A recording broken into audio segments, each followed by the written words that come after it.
যা বুঝলাম এই খরচ করতে হইব, কিন্তু আমি এত টাকা পামু কই? ভাই আহেন চান্দা তুলি। আরে না, চান্দা তোলা দেবো না।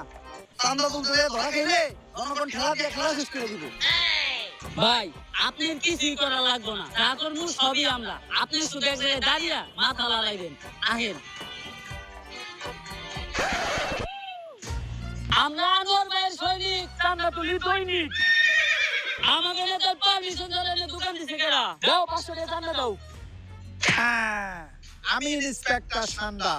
যারা তোলে চান্দা তাকে পিছন দিয়ে বলে দেয় গরম আন্ডা। ইনফরমেশন আছিল এলাকায় কারা জানি চান্দা তোলে, আজকে পাইছি তো গো। স্যার আমরা স্টুডেন্ট, আর আমরা এই ধরনের অনৈতিক কাজের সাথে জড়িত না। আমাদের ওই নেতাই পাঠাইছে, কইছে কার কোথায় কত জোর আছে আমি দেখে নিব। যা চান্দা তুলে নিয়ে আইগা, কারণ আপনার প্রমাণ দেই। নেতা হ্যাঁ, আপনি আমাকে জোর করে চান্দা তুলতে পারাইছেন না? ওরা তো কইছিল যাই করবো সেই মাথা মারতে। ওই দেন স্যার, মাথা মেরে হক হইছে।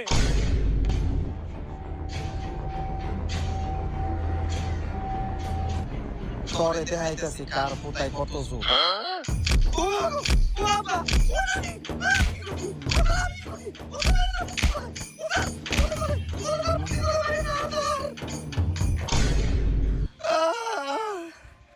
ডিলার অনেক মারছে তাই না?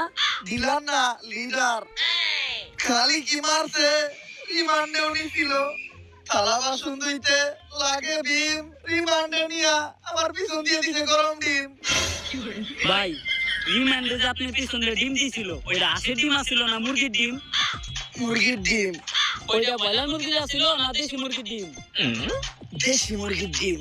তাইলে তো ভাই আপনি বাঁচছেন। দেশি মুরগির ডিম একটু ছোট ছোট হয়, আপনার কষ্ট কমেছে। আমি গ্যারান্টি আপনি 10-12টা নিয়ে পারছেন।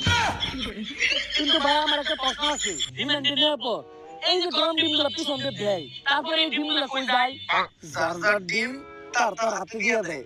তাইলে ভাই আপনি এটা কি করছেন? তুই তাহলে এটা কি খাইতাছস?